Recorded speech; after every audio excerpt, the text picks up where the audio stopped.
শুভ নববর্ষ ১৪৩২ চলে আসছে বাঙালির প্রাণের উৎসব পহেলা বৈশাখ। ছোটবেলা যখন আমি পহেলা বৈশাখ পালন করতে চাইতুম তখন আর মা কইত যে, "না রে বেটা এগুলা করতে হয় না, দরকার নাই।" আমি আর মার কথা শুনে করতুম না। কিন্তু এখন দেখছি সবাই ঘরে, ঘরে পহেলা বৈশাখ পালন করছে। ইলিশ মাছ কিনছে, মুরগি কিনছে, এই আলুর ভর্তা বানাইছে, পান্তা ভাত খাইছে, কত কি লইয়া, লইয়া কাপড় কিনছে।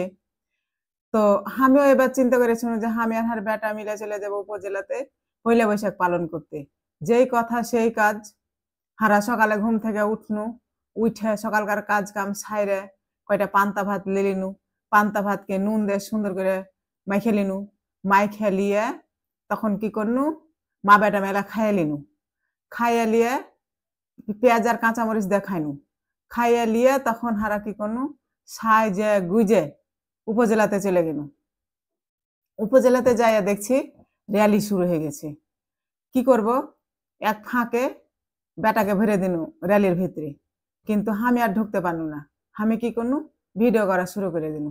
দেখছো না কত সুন্দর করে সবাই সাইজে সেজি ছেলে পিলে এই সুন্দর করে শাড়ি আর কত কালার ম্যাচিং করে করে এই কাপড় চোপড় পিঁধেছে, সেটা আর ভাষায় প্রকাশ করার মতো নিলয়।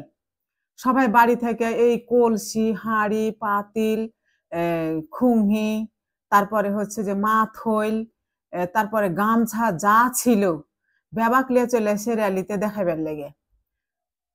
তো র্যালির আয়োজন দেখে তো আমি একেবারে মুগ্ধ হয়ে গেছিলাম, বেহুঁশে গেছিলাম।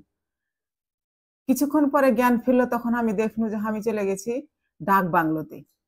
উপজেলার ডাক বাংলোতে যা দেখছি যে আরো অসাধারণ পরিবেশনা চলছে এখানে। এই ডাক বাংলোকে এত সুন্দর করে সাজাইছে, ডাক বাংলোর চারিদিক একেবারে অমায়িক সুন্দর উপকরণ দিয়ে সব সাজাইছে। সুন্দর করে এগুলা সব ঘুরে ঘুরে ঘুরে ঘুরে দেখনু। সবচেয়ে বেশি অসাধারণ সুন্দর ছিল প্রাইমারি স্কুলের শিক্ষকের ঘে পহেলা বৈশাখের গানের সাথে গান পরিবেশনা। তারা এত সুন্দর করে গান পরিবেশনা করেছিল যে সেটা কহার কথা লয়। তো ধন্যবাদ সবাইকে। যদি আমার ভিডিওটি ভালো লাগে তাহলে লাইক, কমেন্ট, শেয়ার করে দিবেন।